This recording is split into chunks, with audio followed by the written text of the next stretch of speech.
Hey y'all, welcome back to my channel, or welcome if this is your first time, and thanks for checking me out. Now, if you're new here, I typically film videos about luxury bags or contemporary handbags.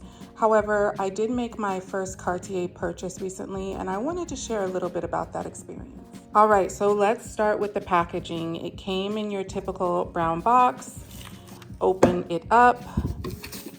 Remove that, and there is the Cartier box. You know, I'm at a disadvantage. I had to shop online. There is no Cartier in my city. The nearest one is Chicago. So I was, kind of forced to do the online thing. So I'm not getting the full luxury experience. I don't know if they do wine and champagne and all that, but I don't get a chance to find out what they're about in that sense. But here is my online luxury experience, and the first thing you might notice is that the box is broken. So already I am a little disappointed in the condition of the Cartier box. So here's me, first purchase, box arrives, I think in like 3 days, so fast shipping, but my box is broken. So disappointment number one. Well, you open the box, I've got the receipt and the return label, which is nice. They give you the bag that you would have gotten in store, certificate of authenticity, I assume, and then the Cartier box. Now, there's nothing super amazing about the, overall packaging. Of course, we're all familiar with the red Cartier box. I go to grab that. I see that it easily slips out. So that's another kind of disappointing thing, and it did drop out like that. And then you guys, I'm gonna show you how my ring was. Oh, so you can see the box is kind of ajar. That's exactly how it was when I first got it, except, let me show you. When I opened my box, my ring was sitting just like that outside of the box.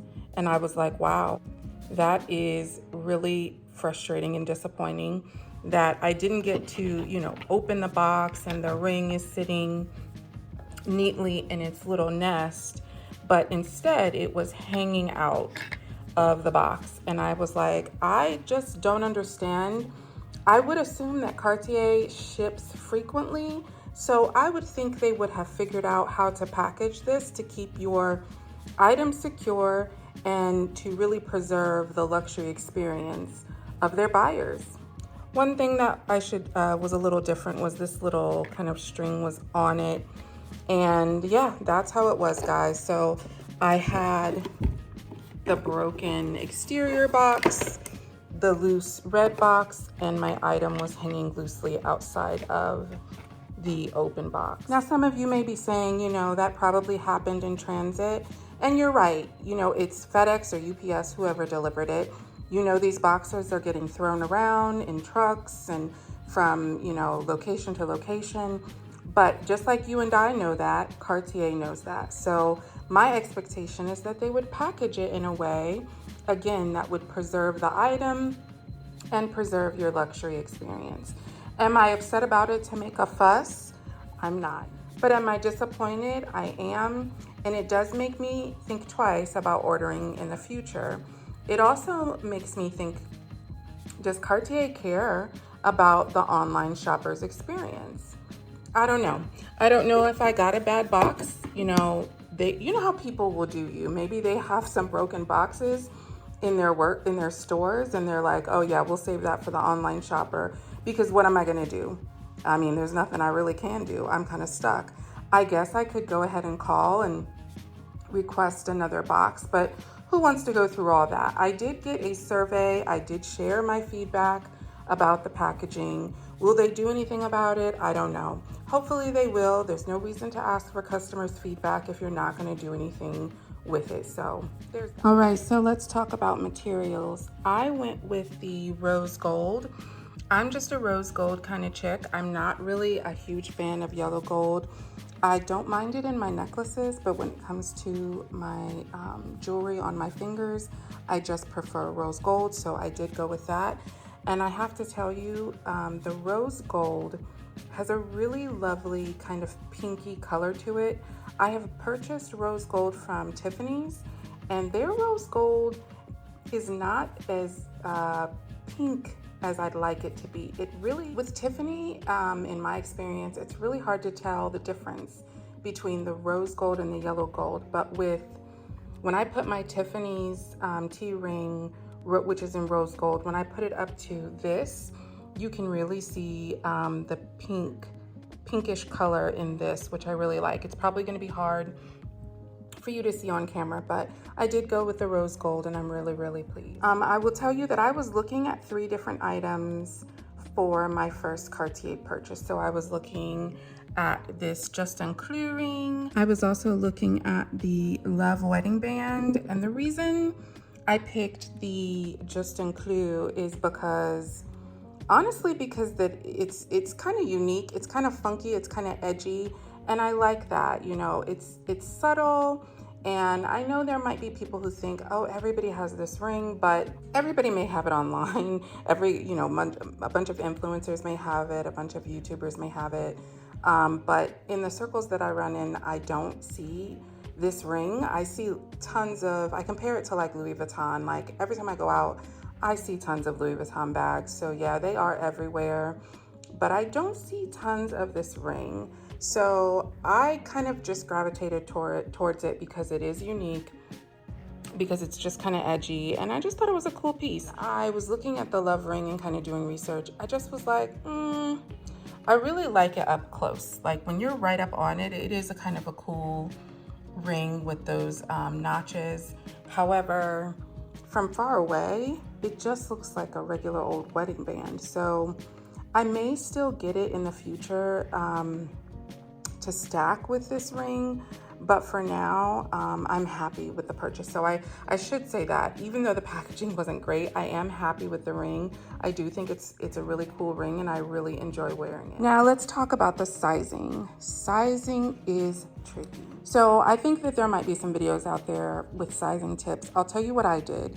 First, I called Cartier and asked them, did they have like an authorized dealer in my city? And they, of course, told me no. They said, yep, we have an authorized dealer for watches, but we only sell our fine jewelry in a Cartier store. So as I mentioned, the nearest store is in Chicago.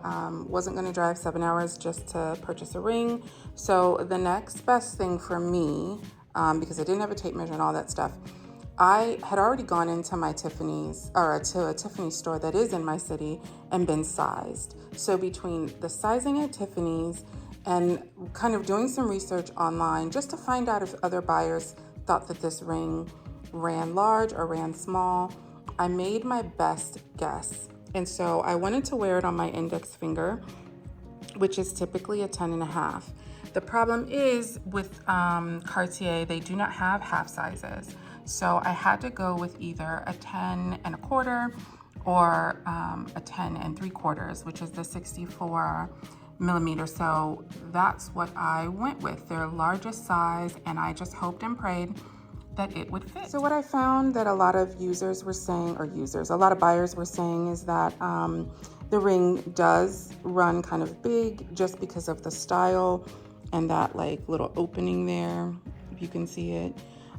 So basically I felt pretty comfortable that a 10.75 would fit, and I'm actually glad that I did. I'm glad that I got it just a tad bigger than my normal size. I think a 10.5 would have probably gotten on my finger, but I think it would have been a bit snug, because even after, I've had this for almost a week now, even after wearing it daily, which I highly, highly recommend, because it is kind of a weird ring. You know, that nail head kind of sits, you got to figure out where it's gonna, you know, sit properly on your finger. You don't want it sitting on the vein, which I think the second day I wore it, I realized it was sitting in the wrong place and it started to make my whole hand kind of hurt. So once you figure out where it needs to be placed, you've got to kind of wear it a couple days to let your finger get used to it. I have not worn it today, so that is, you know, shame on me. But yeah, I really like it. I do think it's a good size, but it is tricky just because, you know, if you're doing it online, you've got to kind of do your best guess. Overall experience is okay. I think if I do decide to do the Love ring, especially since I hear that it runs kind of small, it's, you know, just because it is so plain, and I could probably get another band with, you know, some kind of etchings or motif on it for much less money. I might still keep an eye out for what else might be out there that catches my eye, but if I was to get the love ring, I think I would wait until I'm in a Cartier store to try it on, see how it stacks against this ring on my finger. I've got big hands, so sometimes stacks don't really work with larger hands, in my opinion. So I'd kind of want to see it in person. I'd kind of want to see how it fits. Thank goodness it goes larger than 10 3/4, because I think I might need an 11 in that style ring. Will I purchase again online? Probably not a ring. I am looking at these earrings, the love earrings. I kind of just like a simple stud, a simple small earring, something kind of minimalistic. And I really like these. What I'm still looking. I'm building my fine jewelry collection, so I'm still looking around, seeing what's out there, seeing if this is worth the price or if I can find something similar that maybe is a little less, because I mean, let's face it, guys, that is for the Cartier name. Now this is a cool ring. Like, I have just not seen anyone else do this ring. Are there dupes? Are there fakes out there? Or not even fakes, are there dupes in gold or in, you know, nice fine metals, whatever. I don't know much about jewelry, you guys. I know what gold and silver is, platinum, things like that. But is there other fine jewelry out there that may have been inspired by this? Maybe. I didn't even look far because I knew I wanted this particular ring by Cartier. So if it's the only thing I ever get by Cartier, I'm really happy with it. I really like it. As far as wear and tear, obviously I haven't had it that long, but I can tell you from other jewelry, you know, they're never gonna stay as nice as when we first bought them. My wedding ring is all jacked up. On the bottom, it's got scratches everywhere. I don't have it on, obviously, but some of the rings that I have, they're just all scratched up. It's what happens when you use it. I have the rose gold Tiffany, what is it? It's the Tiffany T-wire ring. Oh, I love that ring when I first got it. It's like, ooh, this pretty, beautiful rose gold is just sparkling and shining. And I went to work and I went to pull my laptop out of my bag and bam, I heard the scratch. I felt the scratch. And when I looked at the bottom, there was a scratch on it. And I was like, okay, well, here we go. If I'm going to wear my jewelry, it's going to get scratched up. So it is what it is. Anyway, I am happy with their rose gold and how it looks. I'm happy with the ring and how it looks. I'm happy with how it fits. Not so happy with the overall packaging experience here. But yeah, I think I will try them again in person. I think that's the lesson learned for me. Earrings, I might give them a chance online. I will say after a while, this does start to feel a little, I think this ring takes some getting used to. I'll be honest there. Like I said, I haven't had it that long, but I am trying to condition my finger to like it and wear it and love it. Like, finger, you will love it, you will wear it, and you will get used to it. And I'm like, finger, just stop hurting. But I've heard other people say on other videos that after a while, it didn't bother them. So, you know, fingers crossed that after a while, this kind of fades. Because I was questioning, like, do I need another quarter size up? But, you know, the problem is they don't have another quarter size up. There's no 11. I have the largest size that they make. So if this, you know, turns out not to work, then I guess I won't have this ring, because I really don't want it for any other finger. So yeah, hopefully this video was helpful. I was kind of all over the place. My mind is, because I'm like, oh, I'm rushing. I don't want to have it be all long. But yeah, overall, I really like it. It's a cool ring, you guys. It's really edgy. So if you're into that kind of thing, I think this is a good option. And I don't think it's too pricey. I mean, it's all relative, you guys. If you're in the luxury kind of shopping, then it's not too bad, I guess. You know, I don't know. It's up for debate. But anyway, yep, that's my Juste Clou. So I will catch you guys next time. Thanks for watching. Bye.